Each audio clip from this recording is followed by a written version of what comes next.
Hey guys, Casey Santana here with Rich Soil Podcast. We're excited today to share another episode with you guys. We're really here to help you guys grow and enrich your life with everybody that we bring on today, whether that's talking about fitness or plant medicine or art that enhances your way of living. Today, we have a woman that's in the space who's empowering brands through education. She has a really diverse audience, and I am excited to share her with you guys. Welcome, Miss Loely Burgos.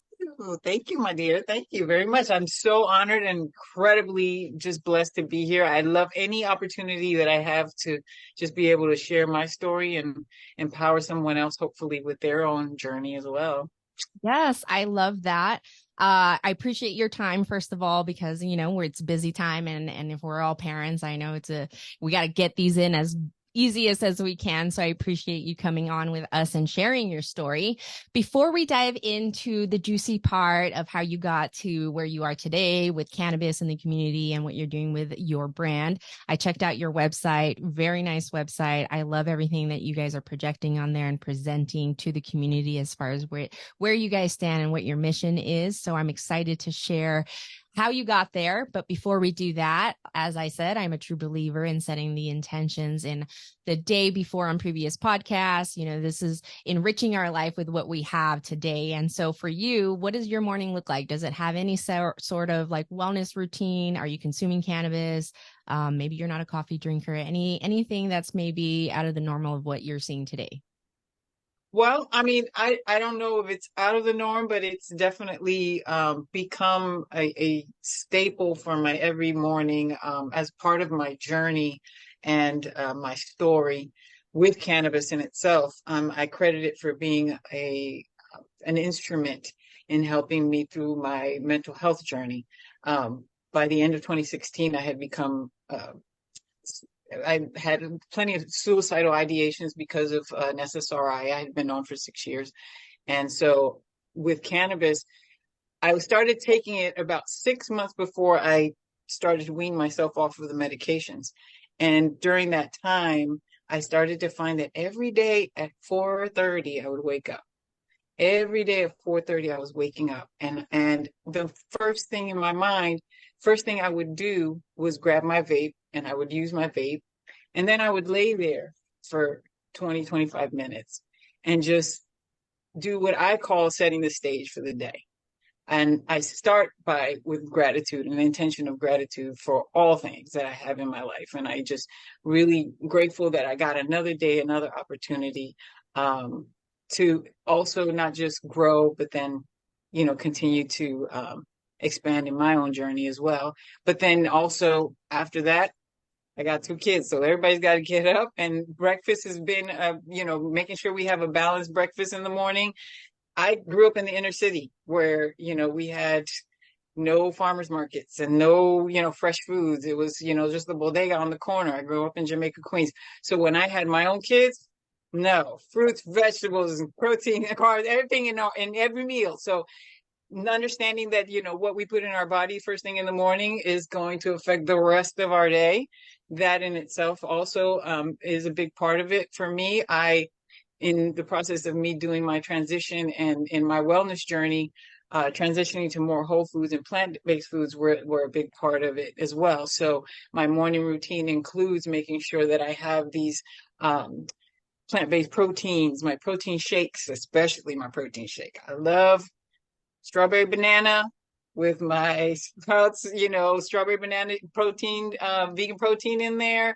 I always put way too much fruit in it and it comes out too thick. And then I end up with two, that I whole know. deal. And then you Yeah. get like three of them. And then I'm No, they like, don't okay, last here, so you get long. one, you get, yes, Well, that's great. everybody gets a shake today, The best. So Yeah. yeah, that's usually my mornings are always, setting the intention for the day, starting with gratitude first and foremost, and then, passing that on down to my kids. Another really, my kids are big into traditions. They love traditions. So there's certain things that we've always done. We've always prayed every night before we go to sleep. And Oh, in the mornings, we always have especially since I've been in this, regaining my mental health. We started every morning with our mindfulness meditation, which we have a mindfulness meditation book we open up for that date, and we every day read what's today's mindfulness meditation. And then recently we've added, and even my kids request, make sure, Mom, we have to say our morning prayer. And so we have adopted and taken on the words of St. Francis Assisi and saying his prayer every day. Because honestly, when you break it down, each word for word, make me just a vessel for your peace, that wherever there's lacking any peace, I bring joy and happiness. I want that intent for my life, and I would like my kids to have that same intent too. So as they go out into the world, so those things are part of what, before we even walk out the door, is like, let's get our energy in the right space, and now let's go out, and do what we got to do. Oh, I love that. That's so good. That's one thing that I pray. I pray every morning for myself, a 2-minute prayer. It's not very long, but I've been very consistent, probably for the past decade. I actually rebaptized myself at 27. And like you said, there's a different energy to my day when the first thing and the first person I meet with is God. And I'm very open about that. And I've been open about it in the cannabis space. And so for me, I hope I'm able to be an example to my kids. They're only 3 and 5. And so they see me doing my thing. How old are your kids? So yeah, my daughter next week turns 12. Oh my gosh.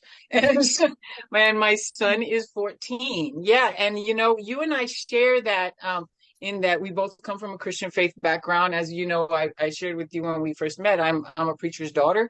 I grew twice over. Both my parents are ordained ministers and have masters in divinity. So in my house there, it was not uncommon. As a little girl, I was always sitting in the living room listening to a bunch of, scholars and Bible scholars just all talking about different Right. aspects of, religion and things of that nature. And so I've had that implanted in me from a very young age, and understanding that there was something greater than me, that was kind of in control of things, that if nothing else, I should just express gratitude to, for my very life, for, and from there, that, as I've continued to grow. I'm 51 now, and I love that my journey has allowed me the opportunity. Then once I kind of you step out of your parents' house now, and you now say, okay, well, what do I believe?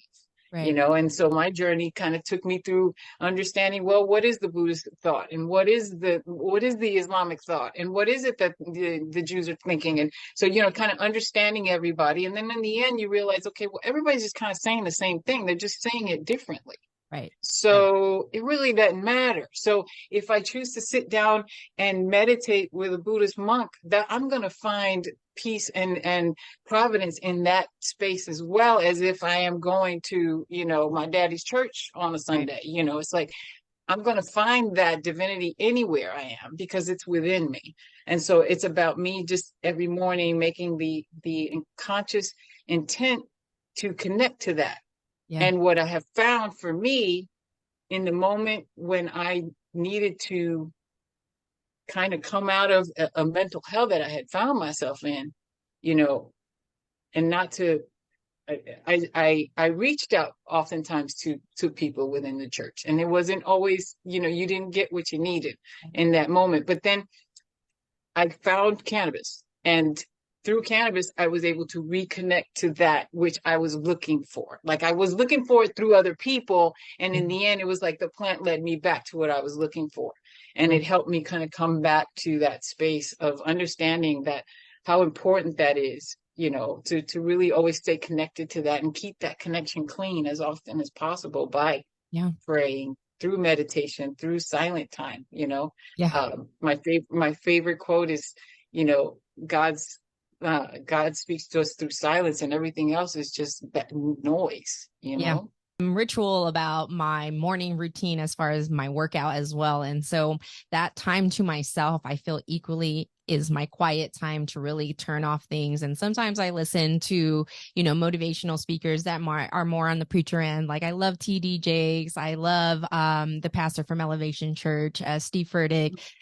Old pastors that are just like, combined in one, where you're just getting like really good scriptures in for the day. And it just really makes me feel more energetic and ready to be a good mama and a good woman for the day. And so I love that about you. I think that's what resonated the most when we first connected. And I always think, I meet people for a reason and there's always a season. Obviously, we know that. But when we met, I was like, this is really igniting to like meet somebody that's kind of in the same path, because it's not often that you find somebody that's very open with their Christianity and their love for God in the cannabis space. And so when I was introduced to you by another person in the cannabis space, that was really exciting. And so shout out to Candace. We appreciate you very much. That's my And she does girl. amazing work. And and we're going to dive into everything that you guys have been doing. Well, let's do this. You have a story. I know the story, but let's share with our audience today so they kind of know the background of what got you to the cannabis space. I know you kind of touched on a little bit of some depression you experienced, some hard times in your life. Can you tell us a little bit of maybe what got you there and then what got you kind of out of it? Yeah. Yeah. I mean, honestly, hey, what's my favorite song?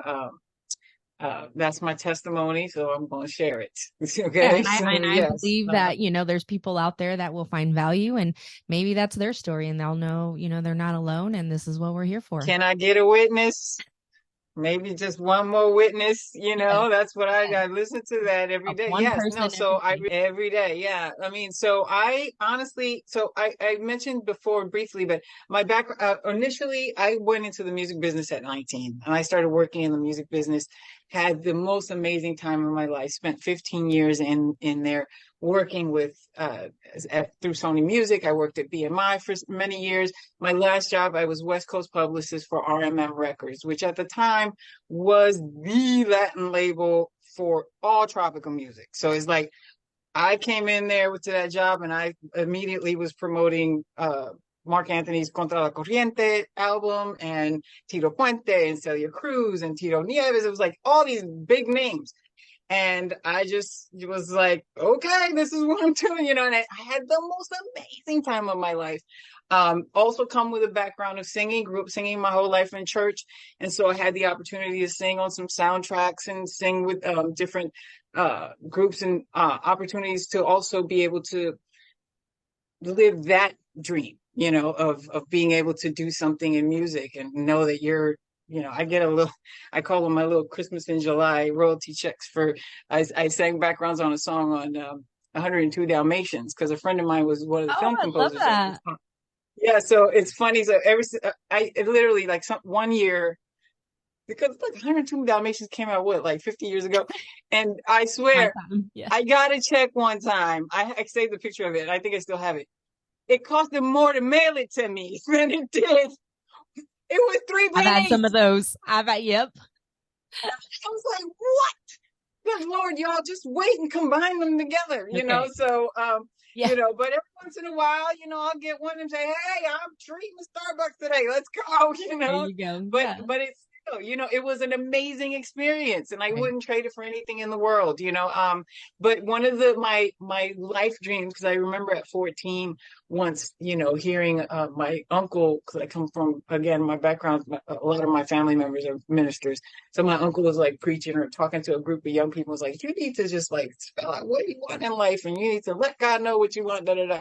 And I just kind of was thinking about my life, and I thought, I just, I know I really want to have a successful career in something, and I thought I don't want to have a successful relationship, but I really want to be a mom. It's like I want to be a mom. And so after 15 years of being in the music business, just living life, you know, um, woke up around 35 thinking, there's just not another Grammy party that's going to be any different than the last. There isn't another studio session that's going to be any different than the last, or interview or whatever. I said, I think I've done my duty here. I want to go have kids, and I literally just kind of like put it out there into the universe and said, God, okay, I'm ready.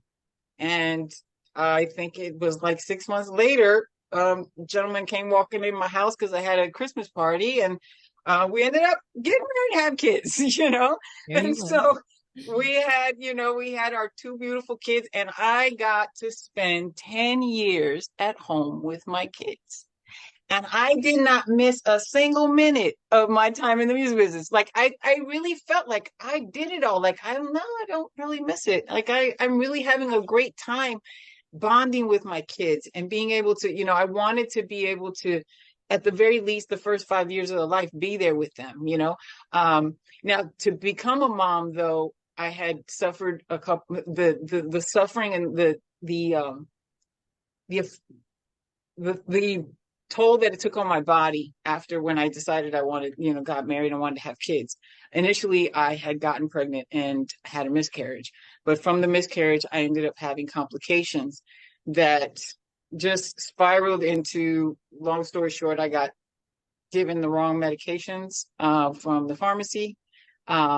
I was supposed to be given one thing, and instead they gave me a medication that was a chemotherapy drug, made me extremely sick. So that I just was on this emotional roller coaster for a while. Later got pregnant with my son, was extremely nervous about it, so because it was only about 6 months after I had miscarried. So I was very nervous about the pregnancy, was trying to keep quiet and don't say anything till we know for sure. It's like, just wait. Yeah. Yeah. And we had a scare with him at 3 months where we went in for a routine ultrasound, and they came back. Actually, we went in to find out what his sex was, and the doctor came back and said that he was had a condition called cystic hygroma, which was a buildup of fluid in the back of the neck of the child, or the fetus. Excuse me. So she said, I'm sorry to tell you that if you choose not to have an elected abortion, you're likely not going to carry to term. So just prepare yourself for another possible miscarriage. And I went home just like, are you joking me? Like how can I emotionally take this? I'm like literally just coming off a lawsuit and like all this other stuff. And I just said, well, can I get a second opinion? And she says, yeah. And we got a second opinion 2 days later or 3 days later. But we had a spiritual experience with a woman who, my best friend's mom called me from Canada. And I explained to her what happened the same day that I had gotten the news. I explained to her what was going on. I said, I just don't know what to do. I'm beat up. I can't emotionally take this anymore. And she said, let's just pray. Because I just know there were two people come together in the same mindset, we can ask for what we need. So we just went and prayed, and we just said, look, whatever your will be, we'll accept it, but just and I honestly felt that. I felt that in my heart. I felt myself say, whatever it is that you have, if I'm only meant to be pregnant for the next 2 days, then so be it. I will enjoy the next 2 days. I will accept whatever it is you have for me, and I'll accept it with gratitude. 2 days later, we go back for a second opinion with the head doctor of the facility. And she comes back and she says, okay, well, definitely there is cystic hygroma. She says, but I did notice that the doctor measured 7 milliliters. I only measured 5. So actually, why don't you come back like in a month and we'll measure again and see where you're at. Because I told her, what are the chances it could just go away? Right. And she says, that's not likely, but what? Giving me an inch of hope, just a little drop of hope. She says, "Let's go home and enjoy the holidays. Come back in January, and we'll revisit this again." Oh God, this was December. But yeah, it was like the end of November going into December. So I said, okay, and I literally came out that prayer like, I'm just gonna enjoy the holidays. I have no idea what's going on, but I'm pregnant. So I would just talk to my baby. I would play him music. I was just enjoying my first pregnancy, And sure enough, about a week before we go in for the next follow-up, my husband at the time wakes up and he's getting ready for work. And I look at him and he has this like deer in the headlights look on his eyes. And I said, what happened? He says, I just had a dream. Now, of course, we both went, what? Because he never, like he like rocks. There's no dreaming coming out of this man. He's like, I never dreamed in my life. So when he said, I just had a dream, and I was like, what? He says, yeah, I had a dream that for whatever reason you took the baby out and then you said, it's fine, look, and you flipped it over, and on the back of its neck, it had like this little S, and you just wiped it off and it went away. And I said, oh my God, are you kidding me? And I said, that's a sign. That's a sign. The baby's going to be fine. We're going to be fine. Don't worry about it. We're going to be fine. So then I said to him, so then what happened next? And he says, nothing. I just kept telling you, put it back, put it back, put it back. So then I said, oh, okay. So we go to the doctor's next week. And as we're sitting there waiting for the doctor to test, she does the measurements, whatever. She turns around. I hate when they do this. She takes forever. She's putting stuff into the computer. Yeah. And then she turns around. She says, looks like everything's cleared up. You can go home and enjoy your pregnancy. Your baby's fine. I was like, what? A Wow. month ago, I was like being referred to an abortion clinic, and now you're telling me. Oh, she's like, yes. And so when she said that, I immediately slapped him in the arm and I said, tell her your dream. Tell her your dream right now. And then so he said the dream to her. She started laughing. I said, I told you we're going to be fine. And I said, okay, so is there anything else I got to do? Do I got to, lay in a specific way? Do I got to drink any special tea? Right. Like, what do I got to make sure my baby's going to be fine? And she said, nothing. Go home and enjoy your pregnancy. I said, oh my gosh. Okay, great. Went home, had the most, when I kid you not, I sit there and think, wow, what a beautiful pregnancy. Honestly, only had 2 weeks of acid reflux. The boy came out. He didn't want to come out. They had to push him out because he was just too cozy up there. Yeah. And has been just the light of my life. But all of this, was that these little moments were shining moments. But then all of a sudden I got pregnant. It's like I got a little bit of break there, but then I got pregnant with my daughter and it was like the opposite.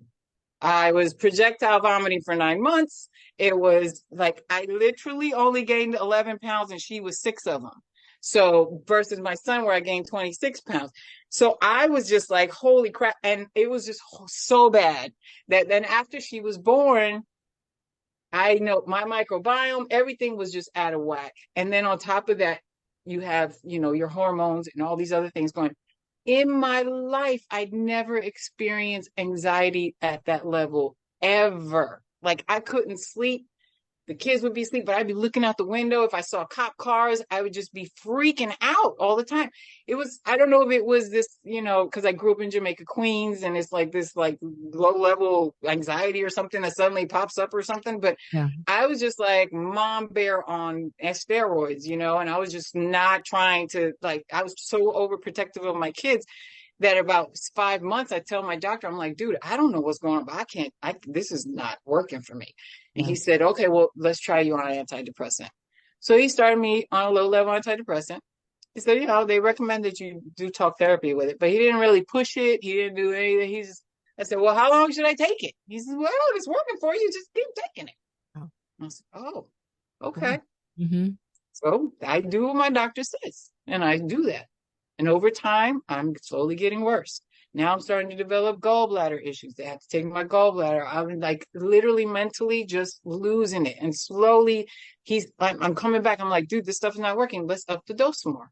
So we'll go to 20 milligrams instead of 10. All right. I get a little bit of break. Okay. But after a while, I come back, dude, I think you got to up the dose. And he's got me on 40 milligrams at finally. I'm taking this, and now it's 6 years I'm taking this. I finally, in summer of 2016, go to see my rheumatologist for an injection I was getting in my knee, and the insurance company denies my ability to get another injection because they only allow 2 in the life of my policy, and if I wanted a third one, I had to pay for it out of pocket, which was $1,500. So I said, I can't do it. I look at my doctor and I said, somebody recently put a seed in my head about cannabis. What do you think about cannabis? Because honestly, I don't know nothing about it. And he says, listen, all I can tell you is that I have a bunch of patients that have told me they've gotten off of all their medications and that they're only using cannabis and they're fine. He's like, I don't have a problem with it. If you want to try it, by all means, go for it. He's like, I'm not going to stop you. I can't give you a prescription, but you can go try it. And I said, well, where do I get a prescription? He said, go look for a green cross. Anywhere you see a green cross, just go look for a green cross. Okay, great. I went, got it, and started my cannabis journey with, of course, we're talking about back in 2016. So there's this is pre-recreational. There's little to no knowledge about anything. And so, of course, the only thing I knew at that point was CBD would not, give me any psychoactive effects. So I started using CBD and then had my first regular edible with THC experience like everybody else. Mine was finally hitting me in the middle of the Target aisle. Suddenly freaked me out. I was like, oh, my gosh. Those are the worst. Edibles, they say 85% bad experiences are usually because of an edible. So edible.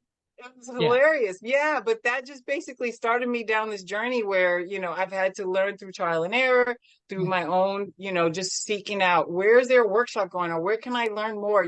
Back when there was no workshops going on, nothing like that was happening. Now, luckily, we're getting more educational institutions on board and we can find more certification programs out there for people. But even still, to get to that point, you need an introduction. You need somebody who's going to hold your hand when you walk through the door of Yeah. the dispensary Mm-hmm. and says, it's okay. Yeah.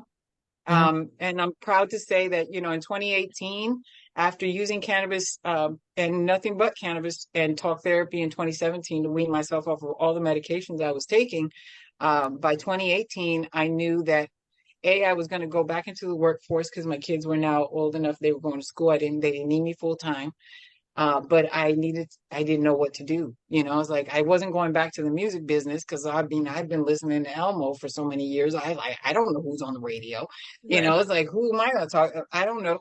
And then, just finally found myself talking to my home dispensary. I become friends with the owner and his girlfriend and Captain Jack's Mm-hmm. over in San Bernardino. Shout out to Captain Jack's. I will always shout them Yes. out. They were my first home dispensary when they were in Upland, before they were to San Bernardino, when they were in a little tiny house. It was fantastic.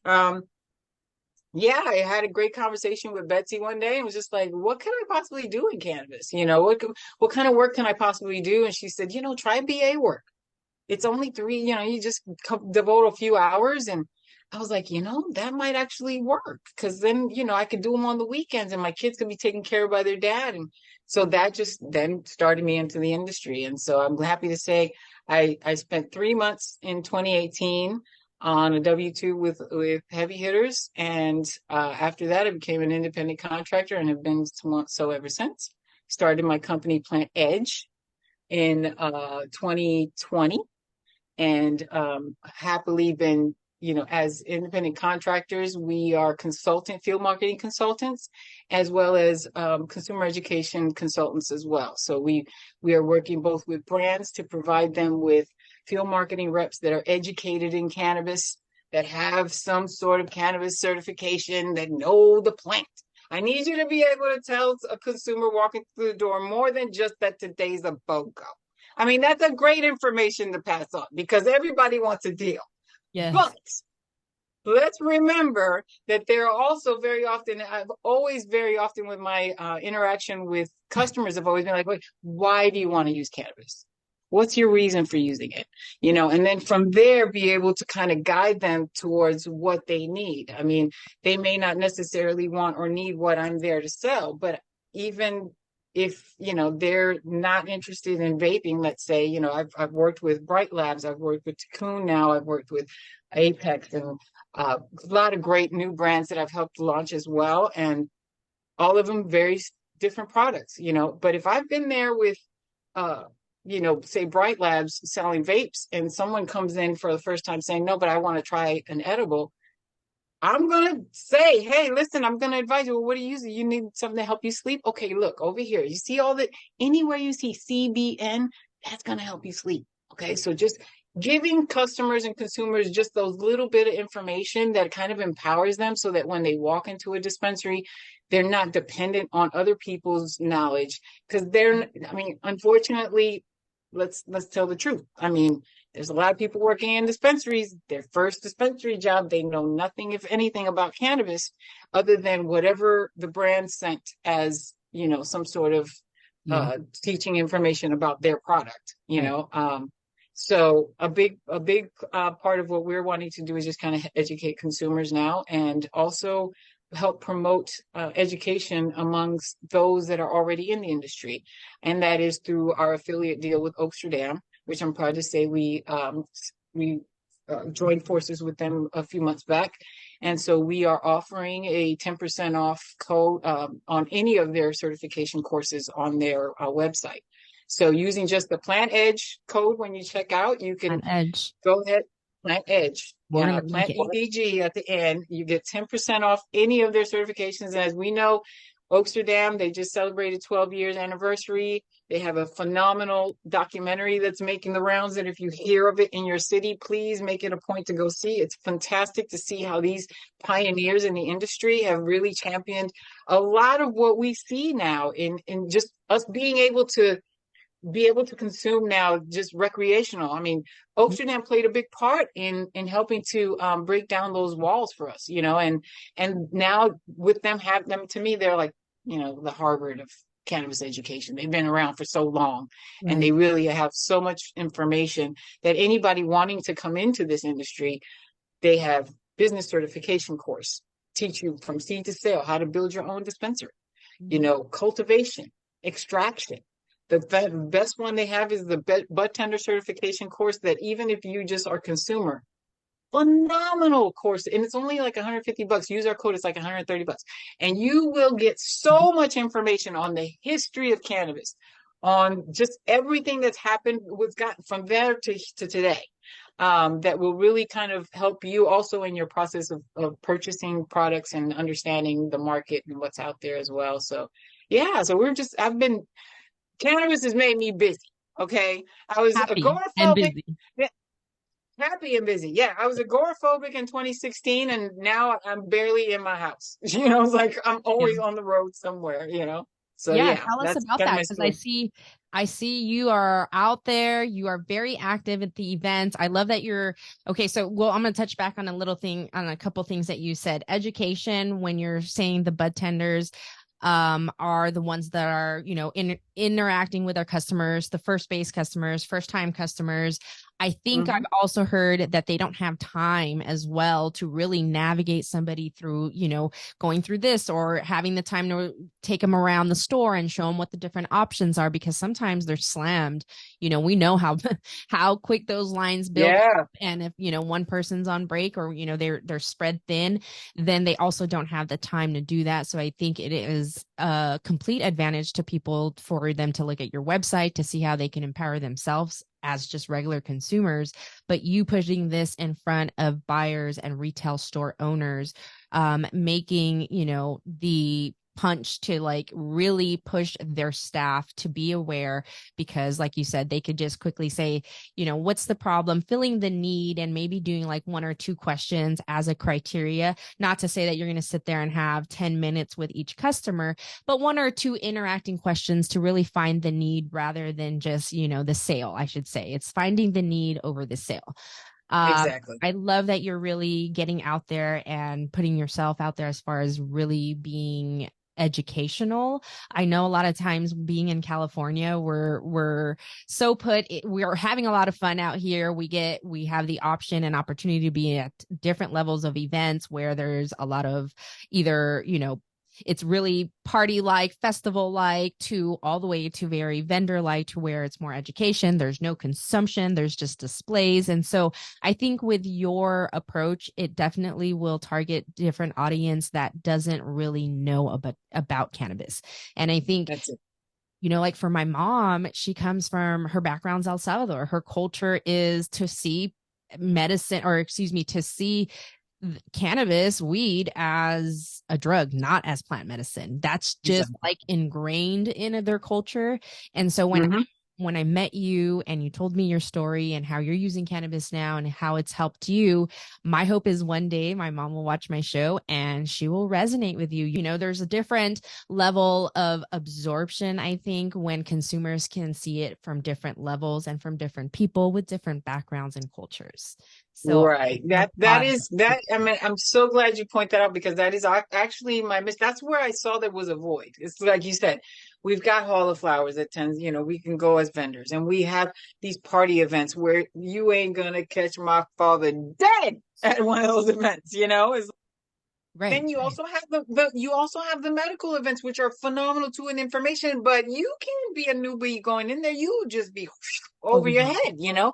So that's geared more towards professionals, which I love that as well. Yeah. And for me, my heart, from having just been out there on the road, literally, girl, this whole state, okay? Literally, this whole state. I've gone up to Santa Rosa for a client. I've had a client who had more shops in San Francisco than down here, and I was making frequent trip there for special events to promote her products. And um, Yeah, I mean, it's really something that it was so blatantly obvious. It's like, okay, like you mentioned earlier, it's like, but how are we going to grow? How is it going to prosper if we're not bringing in new people who actually, I mean, because if all you're doing is taking the model from, let's say, the beer and wine industry or whatever, where you're just going to rely on the younger folks kind of thinking it's hip and cool and jumping in on board and getting on the bandwagon and hoping they're going to sustain you. But then it's like you are leaving out an entire demographic of people who literally, like myself, who swapped out her pills for cannabis and now uses cannabis each day as if I were taking my pill, rather than 3 times a day, I take my loop that 3 times a day. Um, you have so many people who do the same thing, and they would be in dispensaries every week purchasing their cannabis because it's their medicine and it's the medicine they feel safest with. They feel the most like improved in their quality of life and in their body and their mind and everything. So I really thought this is really an injustice to the plant. And in all honesty, it's the only reason I'm here. I'm here because of cannabis. That's it. I mean, because honestly, I can go into I helped my brother start his cheese business, and happy to say you can find the Misha's cheeses at all the Ralphs, now, and you can find them at Walmart too, at Super Walmarts. Helped him start that back in 2017 and 2018. And I remember being at a crossroads where I had to decide, am I going to continue down the path with him or am I going to go into cannabis? And cannabis called me because I felt, no, there's too many people who need that assistance, who need that familiarity, something that's familiar to them. The people that are not looking for a party, Yeah, but yeah. are looking for something that is just a little bit more tolerable for their lifestyle, and really are just looking at it more kind of responsibly and wanting to use it more mindfully. Right. Put it that Right. way. So that was my thing that I thought, no, we got to do this. And I'm happy to say that, yes, we have. I launched my first, so my intent was to bring these consumer education workshops. And of course, we launched the very first one in February 2020. Fantastic. Yeah. At Cannabis Works in Santa Ana, it was awesome. Shelly McKay, who I Yes. consider to be like one of the godmothers of my company, she was one of the first people I went to and said, Shelly, I want to do this. What do you suggest? Can you please advise me what should I do? And she was the first one like, start with your SOPs. Get your SOPs together. I was like, okay, all right, SOPs. But she was the first to give us the opportunity. We had the second date set, of course, when the pandemic said, nope, you ain't doing this yet. So we had to sit down, and I said, okay, well, if there's nothing I can do now, then might as well keep educating myself. And so I went and I got my healer certification and went into the Oaksterdam certification, and I started the Trichome Institute one, which I will admit started but did not finish, because that you have to be a science head for that one. I was like, oh, this It's a is great really, really platform. over my head. Yeah, Yeah. that one was Yeah. really tough. But just continue to look for anywhere and anything that I could read on what was happening with cannabis. And during that time, was fortunate enough to find a few brands by 2021 that had started to go out to, with masked up and everything. Like, we got to promote this stuff. So Yeah. I was like, I'm fine. I'm good. I know cannabis is taking care of me. I got my mask on. Let's go. Mm. So I went out there and was kept promoting it. But we had to sit on it. And now I'm glad to say that the pharmacy in Candace and Santa Ana picked us up again. And she said, let's go. Let's do this. And so as of October, we launched our first one, which was amazing. It was a great success. We did our intro to modern cannabis, which is a really important, I think, topic for us to do for newcomers and people even who are just considering cannabis. Yeah. It's a great intro workshop that just kind of lets them know the very basics of the science that we've come to know for a fact. We all have an endocannabinoid system. Yeah. And these cannabinoids in the plant are the same as the ones our body creates. And this is how it works with our body. And these are the 5 delivery methods that today, should you want to try, these are the ones that are on the market, and just kind of breaking them down for people to get a better understanding of it.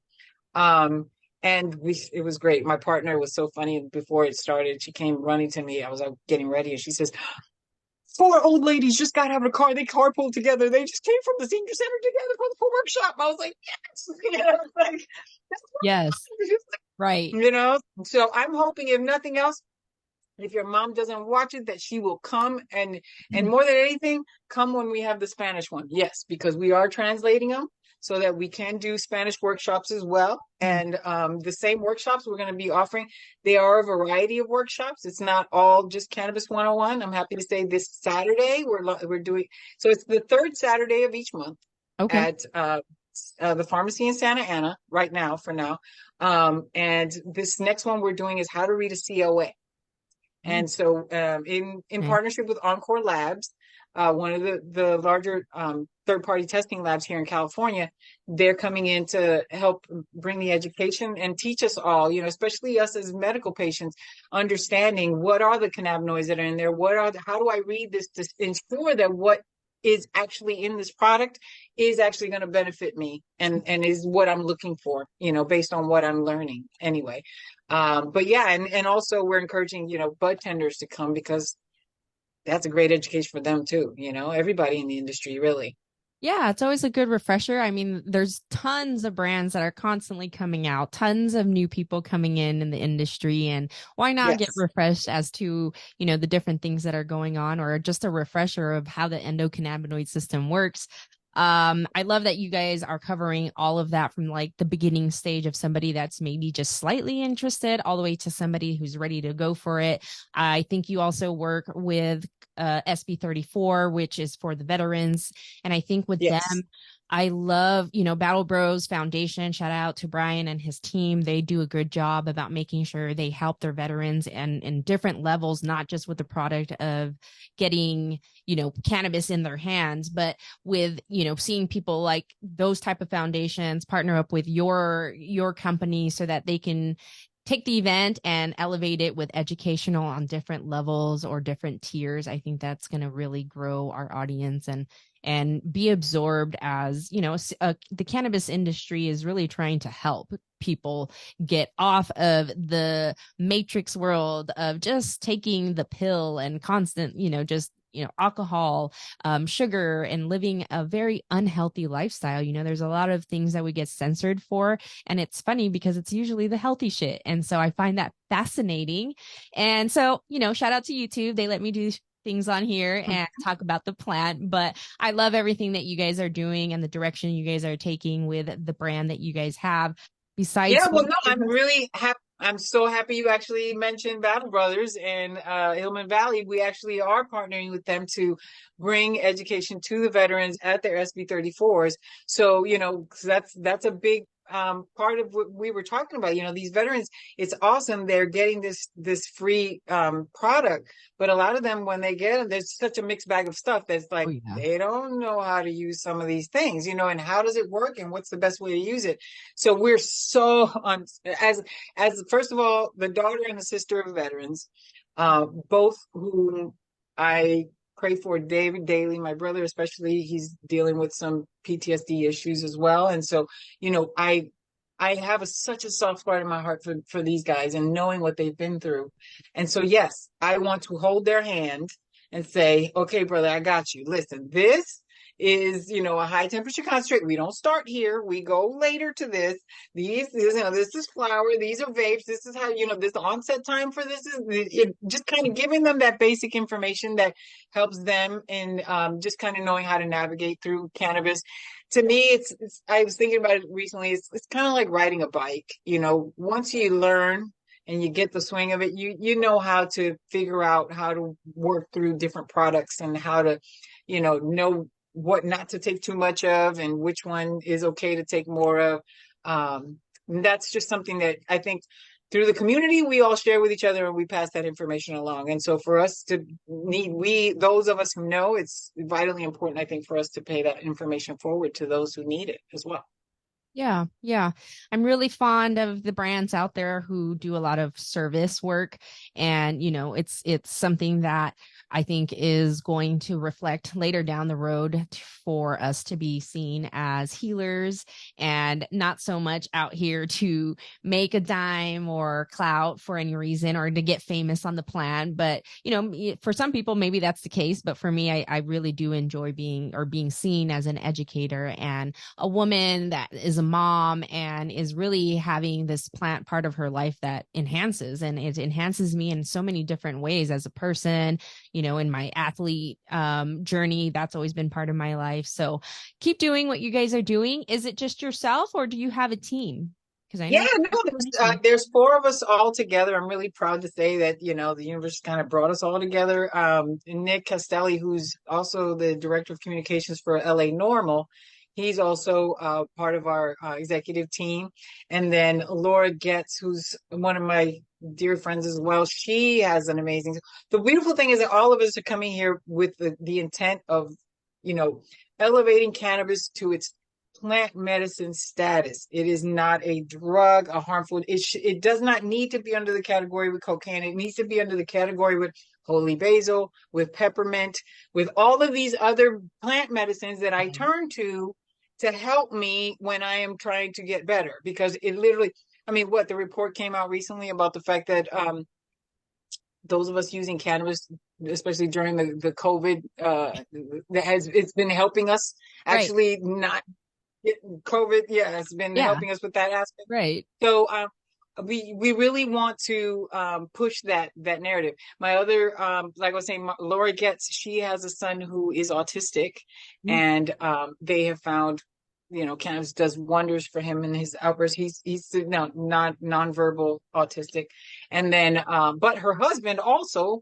is also known as Corey, the CBD surfer in the cannabis space. He has an amazing story where he used cannabis and nothing but cannabis and physical therapy to rehabilitate from a stroke that left him half of his body paralyzed. Oh my God. In 1 year, he went from constantly surfing, paralyzed half his body, to a year later, he was like, I'm determined I will be back on the waves. And a year later, he was back on the waves. So and using nothing but cannabis and the whole plant medicine, as well as and CBD, as well as his physical therapy, his mindset, which plays a huge part in our recoveries. I wouldn't be here if it wasn't about me just making sure I kept that mindset in check. And then my friend Leanne Hayward, who comes to us from Australia, and she also has a passion for the plant and cultivation aspects, which actually I also want to announce really quickly that in December, our December workshop is going to be a Cultivation 101 class where we're going to be teaching you how to start growing indoors at home, but not only that, but also how to prepare your soil and get yourself ready for the spring for you to be able to plant outdoors. And so she's going to be leading those workshops. She's worked in nurseries as well as dispensaries and has a lot of knowledge about the actual cultivation aspect of it.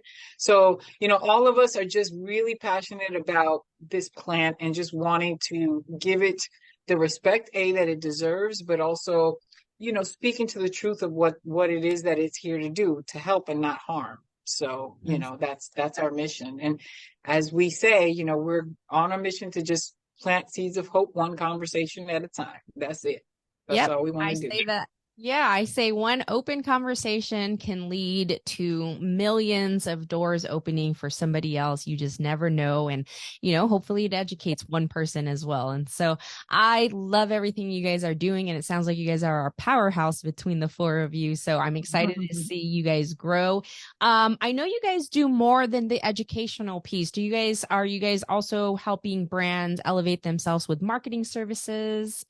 Yes, actually, thank you for mentioning that. Yeah, we offer also field marketing consultancy. And so what it is that we have a network of field marketing, independent field marketing reps, all of which have or either cannabis study certifications as well as have experience working in the cannabis space. Some of them already, work in maybe I've had some that were in assistant managers at dispensaries, and like on their day off, we're willing to use their time to work for 3 hours for a brand to go out and promote their stuff at events, to promote their products. In 2021, we're really happy because, since I started as an independent contractor doing BA work out there, and I say BA work in quotes, because I was doing way more than what a BA does. So it was like, ultimately, and that was part of why we created the company, and we call ourselves field marketing reps because our reps actually are trained to do a little bit more than just stand there and tell people what the deal is of the day. They also work for the brand as their eyes and ears during the time that they're there at the events, to be able to come back, and they all fill out reports that let us know any pertinent information that helps the brands in their relationship, either with the shop or with particular events.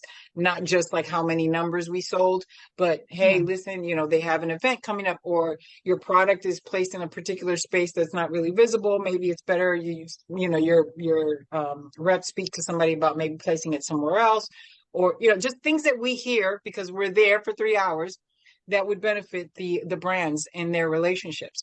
And so in 2021, we were able to relaunch that aspect of the company with Iconic Farms. They had a brand called Ronin. What we do is more can be either for a specific marketing campaign. So say if you for 6 months have a campaign, and you, rather than hiring people on a W-2 to the company, through us, you can kind of just contract them out. That they are trained already in cannabis. They know the culture, they understand shops, and they understand your product. They know how to sell it. So that way they don't have to commit to long-term employment with certain people. But it's worked out in that through our clients, and like I said, we started with Iconic. We've had another brand called Heighten. Now for the past year and a half, we've had Jetty, who's been our client, and we've been exclusively handling their third-party field marketing in Southern California. Proud to say that through our commitment to the work that we do for them, they have actually hired 2 of our reps as full-time employees into the company. So it is a great bridge for people who are looking to go into a more full-time employment with a brand. It's a great way for you to kind of show what you do, how you work, and then know your capabilities. Just makes it that much easier when the position opens up. They call me immediately, say, hey, we are looking for people out in LA. Of course, let me send you all. And so, yeah, we're really proud of that. And we're really happy that we're able to kind of create those opportunities for people. Because I think ultimately field marketing is a great entry point for anybody wanting to come into cannabis. It gives you an opportunity to be there, get to know cannabis culture, dispensary culture, all the brands that are on the market, which are all very different. And people think, if you go to one dispensary and those brands that you see on the shelf you think are all the brands that are on the market? No, because I'm telling you, you just drive 2 hours up, or you go to the, Central Coast, and you're going to see a whole set of brands you never heard of in your life, Right. So, I've had the opportunity now to kind of get to know all these different brands, and it's given me that great education that I needed to really get a sense of where can I best serve cannabis in this industry? Yeah. What can I do and serve in my best way? And just started to create this lane that really, nobody was doing. And some people were like, oh, I hope I have a slew of people behind me following me, getting ready to do the same thing. The more the merrier. We need a lot of voices out there just helping to educate, but more importantly, making sure that the people that we do send out to represent both products, brands, and the plant are people that are knowledgeable about the plant and know the power of the plant and can speak to its efficacy, and as well as its ability to really change lives. So well said. And I think, with that said, we'll wrap it up here, because you've dropped a lot of gems for people to take back for themselves, whether they're interested from a entrepreneur side into how to get into cannabis, or just somebody that is interested in consuming cannabis. I think you left a lot of gems for them, but you do an amazing job at explaining, understanding the power of the plant and really presenting it in a certain way. And so I love that you touched on that. Where can we support you? I know you have an event coming up this Saturday at the pharmacy. The pharmacy in Santa Ana, correct. And like I said, we'll be there every third Saturday of the month at 2 p.m. is our workshop. And it's going to be a variety of workshops that we have coming up. We're getting ready now and starting to create our list for the first 6 months of the year. And we got some fun stuff coming on, cannabis and mental health, and, just cannabis and fitness as well, and how, you can use that for recovery. So those type of things. We just want to really just kind of be that information hub for a lot of people. So you definitely, through our workshops, stay tuned through our web page. We are creating actually a section now that's going to be listing all of our upcoming events Mhm. that we have going. And yeah, if we can serve you in any particular way, if you're a dispensary that needs education, we are here, and we are wanting to work with everybody. I personally feel it should be mandatory that if you have a dispensary in cannabis whatsoever, you should have at least one educational day a month Yeah. where anybody new to cannabis in your neighborhood can come in and learn just something about cannabis, you know. So because it's the very least that we need to, we have to get more responsible about, you know, teaching mindful consumption as Yeah. well as just, you know, giving people proper information. Yeah, yeah. And to touch on that, as far as getting out to the dispensaries or the dispensaries considering a one time a month, I think it gives them an up as far as giving this type of um service to their community. The community gets to come out, they get to mingle with them. If they're an owner that truly cares about their store, they'll be there. They'll get to know who actually owns the store. And, you know, when I just had guests on a previous episode talking about personal branding, that is no better way to do it than to get out there. And it shows the people in the area, in the community that you're in, that your store's in, what you're about Yes. and who you are. And so I hope they consider that. Make sure you guys are listening. Plant Edge is out there. You guys could find them on at plant_EDG on Instagram. And then you guys are plantedg.com on your website. So Yes, before I ma'am. let you go, Loely, I got 7 grams, which is just a rapid fire. It's a fun thing to end the night with. Okay, here we go. 7 grams rapid fire. What's your favorite way to consume? Oh, I am Mama Dabber all day long. Yes, I swapped out my pills for, I mean, I started with edibles, eventually went to vapes, and then once I discovered dabbing, it was done. I was Oh, yeah. done. Listen, extremely much more economical, you know, better on my wallet because I use less. And for me, it's like I didn't want to be all day, you know, like with vaping, you got 2 hours maybe at most, you know, Yeah. and with a dab, it can last you a lot longer. So that's why I say I swapped out my pills. One little dab in the morning, midday, end Yeah. of the day, I'm good. I agree. I always say after baby two, the dabs have been a lot more just convenient, a lot quicker. And like I said, the wax, the concentrate is higher and stronger, obviously. So that works perfect. Are you using like the old school type or you have electric Well, rig? I'm happy to Fancy? say I was for a long time. Okay, listen, and they know me as Lunk Steel over in the Riverside, Paris area over there because I back in the day I used to take some measure rips. But no, I'm happy to say I'm good friends with my friends over at Roger at Puffco. I have my Puffco with me. I carry it with me everywhere I go, everywhere people see me. So I have this little Cocoon bag that when I worked with Cocoon, and inside I'm able to carry my concentrates and my Puffco. Yeah. Everybody sees me. I have my Cocoon bag in my hand. I'm like, nope, my Cocoon bag goes everywhere with me. So Yeah. yeah, I'm good friends with Roger and them over at Puffco. I love what they've done, and you know, and just very innovative with what they came out with. Fantastic to be able to educate now, you know, a slightly older demographic, because that's primarily what we've been talking to people generally over 45 or so. We've been speaking to them, and you know, I don't want to hold back on teaching people about high temperature concentrates, you Mhm. know, but then at the same time, you don't want to break out a torch to somebody who's never known about, you know, because they're gonna be like, Wha- you know. So I'm happy that we have these now e-devices that are so much more convenient and easy, and yeah, no muss, no fuss. So my Puffco, yeah, that's my go-to. Yeah, definitely haven't had the chance of getting my hands on one of those. I mean, I've tried it several times. I fell in love with it, and then my husband gifted me a Focus just last Valentine's, I should say. And then I've been gifted iSpires, and those are great too. Those were my first e-rigs, so Yes, shout out they to are great. yeah. Yes, shout out to iSpire too. Yeah, they are also a great brand as well. Yes. Yes, yes. All right, number 2. Have you ever had a bad experience with weed? Yeah. Yes. Yeah. I mean, honestly, I mean, I wouldn't call it bad. Like, I mean, was it? Because I don't even. I just had an experience that a learning There you experience go. that Okay. taught me. You know, I had a learning experience that either taught me, oh, okay, you know, Jack Herrera. Don't use Jack Herrera. It feels like I took 5 espressos. It's too much. I can't have that.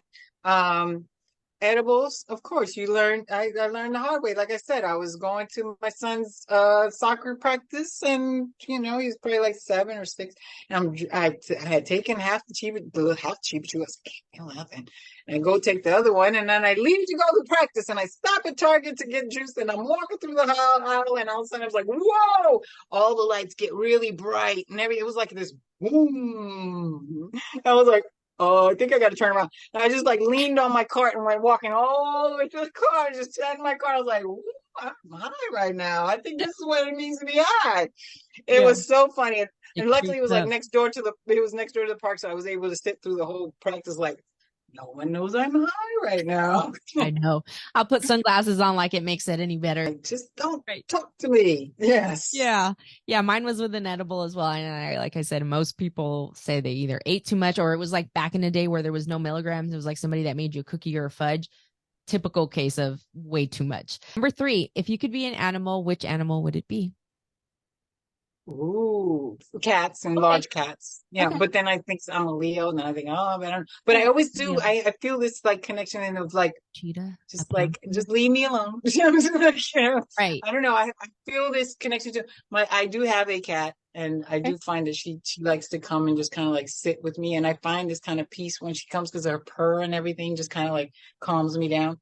So Yeah. yeah, I mean, I think, and I love that. honestly, a house cat that next to like a house dog, and they have the best life. Right. They'll live forever. Everybody Yeah, does. that cat, she don't do nothing. Oh yeah. She meows at 6 a.m. like my food. Who's gonna feed That's me? It's like, I like that they're yeah, self-sufficient. And yeah, I love cats. I that can't have too. one because everyone's allergic, but Yeah, it that is too. one. I don't. Yeah, we don't need I don't. I'm not good on.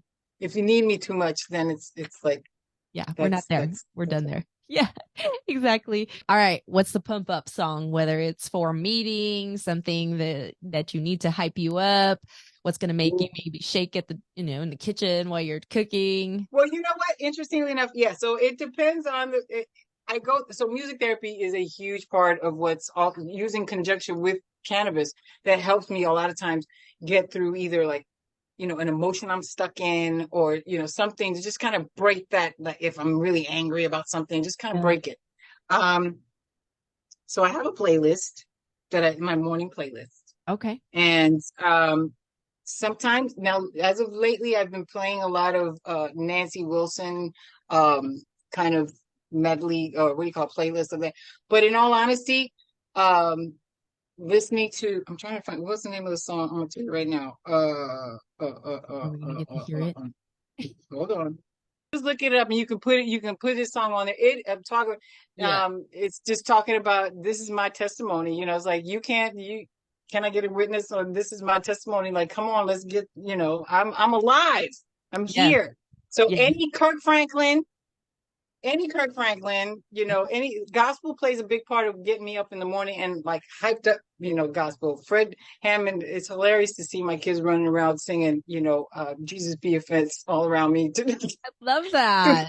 Yeah, yeah. And my daughter, neither one of them, but they're just, I have to have that playing. I have to have those words ruminating through the house so that they can kind of help set the stage. So yes, I mean, they get me amped. They get me excited. Yeah. What we put out in the universe and what we consume as far as energy, words, music, even the words in music, what we watch on TV, that all takes a play in our life. And I believe it now that I'm almost 40. I back in the day I would have never thought that. No, I love I that think gospel music is growing. that's a big thing. I mean, well, music was a big thing in my house, and my father played guitar, and like I said, I was kind of forced at first, but later, like I had to sing in church and all. So music was Yeah, always a part of it. It brought me so much comfort in some difficult times. Gospel music did, and then yes, like you said, same. man, Kirk Franklin showed up and kicked the door down, and then it was like no more, Milton Brown mass choir or anything like that. It was like a whole new day for gospel music. And now I don't even look at it sometimes as gospel music as much as empowering music. It's really music that regardless of your faith, it's empowering. Like Yeah. who is not going to sit there and say that the words, you know, to that, to the song, to a particular song that is like that's talking about how I've come through. When I think about uh oh gosh, hold on, it's on the tip of my tongue. There's new seasons. It's a new season, it's a new day, a fresh anointing flowing my way. It's like, who Yeah. doesn't want that? You know, Right. it's like, Right. regardless of your faith, everybody wants a new day, a fresh new start, and that anything that was taken from me is going to be returned to me a hundredfold. And I could just be empowered with that message to go through my day and bring the best of me to the day. You Yeah. know, that's the Yeah. biggest thing. So, yeah, Yeah, I hear that. that's All right. If you can give one book to someone that was impactful to your life, which book would it be? in all honesty. So for where people are right now in with mental health and issues of just letting go of traumas from the past, there's two in particular. One that kind of helped reawaken me and bring me back into like, okay, we gotta, you know, you gotta get out of this headspace that you're in. Was the Four Agreements for sure, because I had to really make my peace with the past and my relationship with my parents and some of the traumas that I went through growing up, where I grew up and how I grew up. And then later throughout my journey, there is a woman, Byron Katie, whose book, um, Loving What Is, has been hugely impactful in me really being able to get through traumatic loops that Hmm. keeps playing in my head, and they just, you know, you feel like almost imprisoned by them. And Yeah. some people oftentimes don't recognize it, aren't in a space to really kind of distance themselves from it enough to observe it, Yeah. and they kind of really get sucked into it and believing it. And she has, through her own awakening and tragic experience, has, you know, been able to help people discover a way out of it and understanding and being able to question the thoughts that are consistently making you suffer, you know, especially people who are suffering consistently because of a traumatic event or something, and they don't want to let it go. She has a series of questions that if you let your guard down enough to sit there and ask them and go through them on your own, you will literally find yourself unraveling and just completely dissipating the whole experience. Like, she'll flip the whole experience in your head into a whole nother thing, and you'll be like, oh my God, like, I've been all this time like suffering Right. for nothing, you know. It's like, so yeah, it was really powerful. It's been really powerful to, so those two for sure, are books that I would highly recommend for people who are on a mental health journey, and probably, you know, looking for some sort of lights out there that can help them in their path, figuring out how to get out of wherever they're at. Yeah. Yeah. Actually, you're second person to bring that book up. And so now it's definitely like, I feel like it's a sign. Last two things. List three things that make you happy. Oh gosh. First, my kids, number one. The minute that I feel any kind of depression, all I do is think about them, their love, their unconditional love for me through some of the most darkest moments of my life. And they've seen me literally just completely flat out, and they have loved me consistently. So yes, my children, uh, my music, music in itself, you know, and food. As I say, food makes me happy. I hear that. Yeah, no, honestly, just being of service. Yeah. I have to be honest, that brings me so much joy. I mean, I remember when I first had my very first interview in the industry with the CEO from Heavy Hitters, and I remember him, after we interviewed, he said, think you're kind of overqualified for this brand ambassador work. I said, I am very much overqualified, but you don't understand. Like, being of service brings me so much joy Yeah. that I need this right now. What's something you've learned recently about the marijuana industry? So much, I First know. of all, I've been kind of like I have my foot in a little bit of a lot of the industry throughout the country. I'm part of also this cohort called BCB Masterminds, which is a cohort of executives or entrepreneurs in the cannabis space who are minorities or in the space, because, you know, we're just like not even that many percent. And so a lot of them are on the East Coast. So seeing how different it is in each state, Hmm. just makes me kind of keep looking for any sign of hope for there to be unification across the board somewhere at some point. But it's also very different. And yeah, I mean, That's a great answer. Florida, the residents of Florida, I think, are only allowed, it's something crazy like 7 grams. I just had Florida women from South Miami. Um, Yes, Florida's but they're pop. very restricted in comparison to California. Like what consumers are allowed to purchase and Yeah. how much they're allowed to purchase.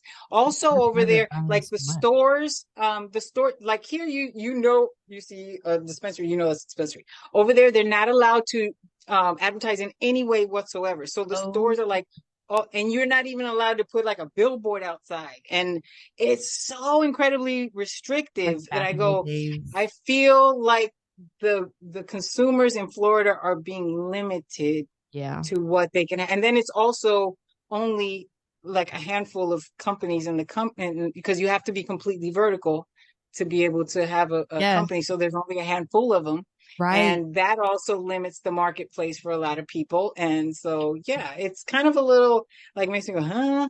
But yeah, but I'm excited about like I was saying earlier about the whole cannabis and COVID and how it Yeah. was played a huge part in a lot of us, being able to kind of get through it and not have suffer any bad side effects.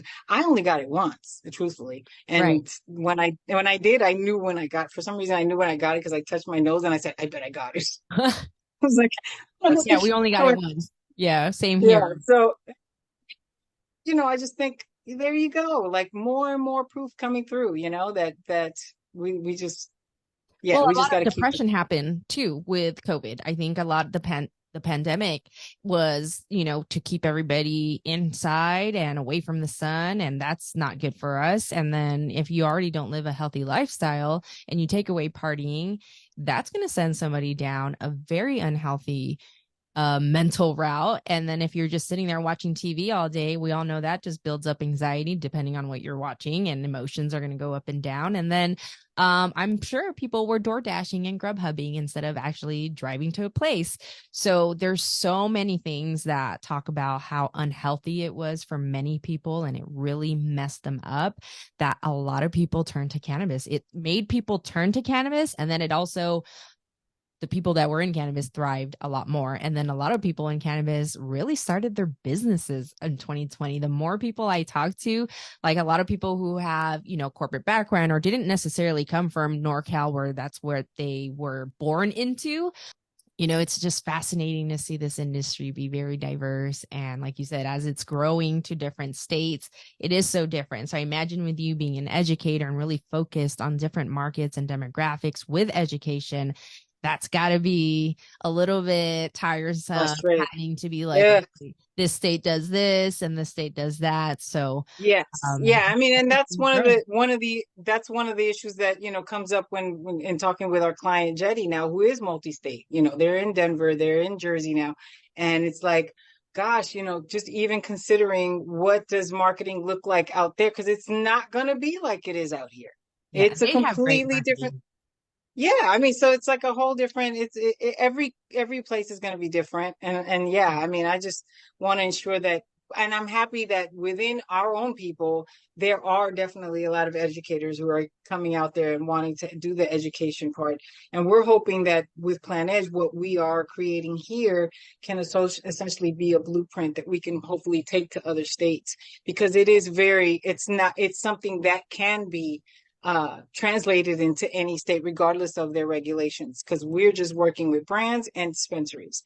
Yeah. And, then going out and doing guerrilla marketing to invite folks to come out and help us and to say, hey, come learn, hitting up the senior centers and hitting up all these different places.